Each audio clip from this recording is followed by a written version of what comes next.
Welcome to the Signet podcast. Our unique value propositions are what create and make or break our businesses. Max, in this podcast episode clip, helps to show us what his is. I was listening to another podcast you did, and you were talking about how you started loan people in a way because you wanted to decide if somebody would get a loan. Still doing, conforming to FHA or whatever you need to conform to, but what are those things that you do differently or that you would maybe allow or that you're more flexible with? So the biggest key for me is transparency. Okay. I've worked for some great companies in the past, and I have a lot of respect for those companies. They helped me get to where I was. Yeah. But my suspicions as a loan officer working for a company were that they were not being fully transparent. There was always something being held back. Right. What we've built here is 100% transparent. I will show people actual pricing that I get directly from the aggregators. I will show them direct price from Fannie. Right. I will show them purchase advices so they can see what we made on a sale.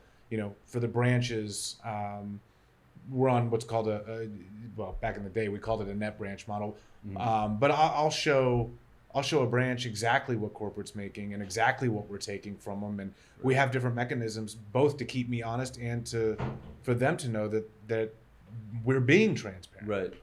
I didn't want a lot of layers of management. I found that having a lot of layers of management, A, didn't do a whole lot for me as a producer, and B, made my rates worse because you've got to pay for all those people. Right. So that was really kind of the crux of, I'm going to just do it this way. And then everybody's got a different level of risk tolerance. Right. My risk tolerance is pretty high. I'll push the envelope pretty far. Other companies in terms of what you could sell, or in terms of?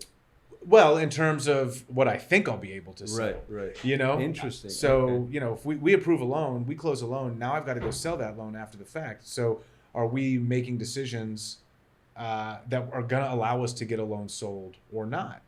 Okay. Fortunately, we've been very lucky, and we really haven't had but a handful of loans that had some issue at the end that we had to deal with.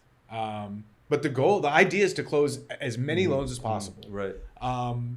And different companies, like I said, have a different risk appetite. So maybe they'll want certain documentation for a loan that we might not feel is necessary, or maybe they don't want to do a loan because they feel that there's certain risks of it that we might feel are not necessarily valid.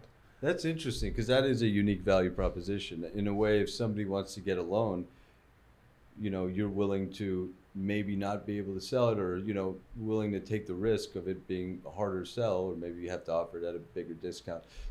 The reason I'm saying this is because some people might not understand that when you make a loan, you go to sell it, and that's kind of how mortgage banks work. Yeah, at the end of the day, no matter really the size of the company, that loan is getting sold. Right. Some companies service, some don't.